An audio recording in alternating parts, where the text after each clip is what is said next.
Hi, in this video I'm going to show you how to update a plugin manually, and this is particularly important if you've purchased any plugins from the likes of Code Canyon or other websites that don't have an automatic update within the plugins section of the dashboard.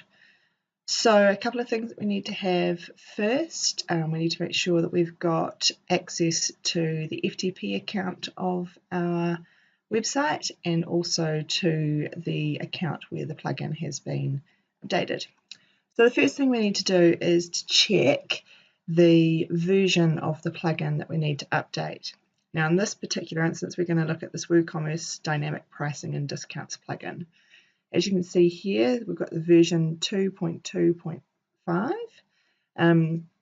And if we go over to Code Canyon where this particular plugin has been purchased, if we just go and down to the changelog,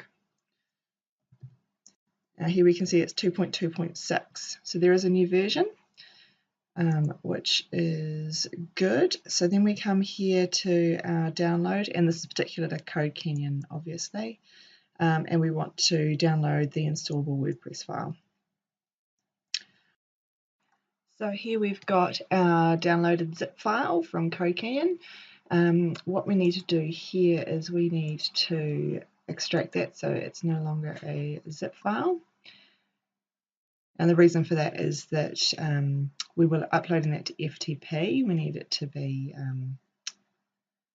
not a zip file. Cool, so that is done.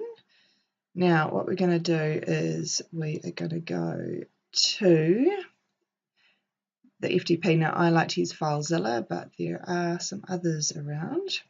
So what we've got in Filezilla is it's set up where on the left hand side of the screen, this is what is on your computer, and on the right hand side of the screen is what is sitting in your web hosting server.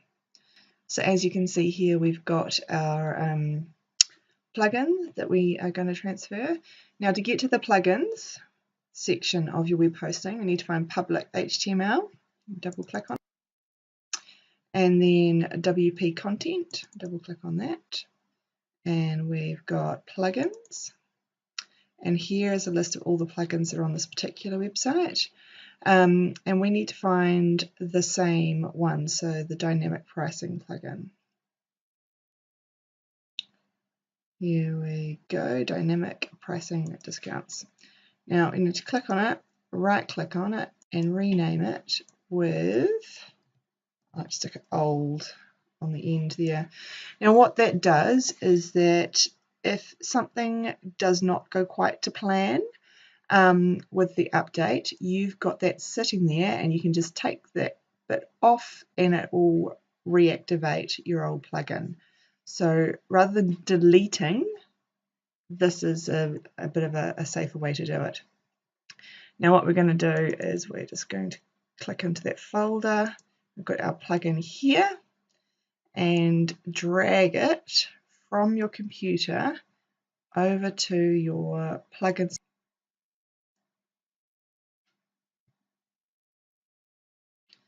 That's going to do its thing. As you can see here, it's counting its way down. If you don't have the greatest internet connection, you may want to do this at night time when you're not trying to do anything else. Cool. Okay, so our new one is sitting right there. Now, if we go back to the website and we do a bit of a refresh here,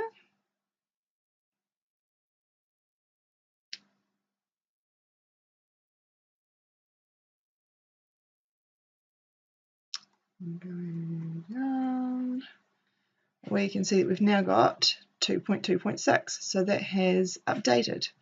Now what you do at this point is go and test the functionality and make sure that everything is working as it should, and then you come back into Filezilla and find the one with the old on the end of it. There it is, and now we can delete it. Once that's done, the update is complete.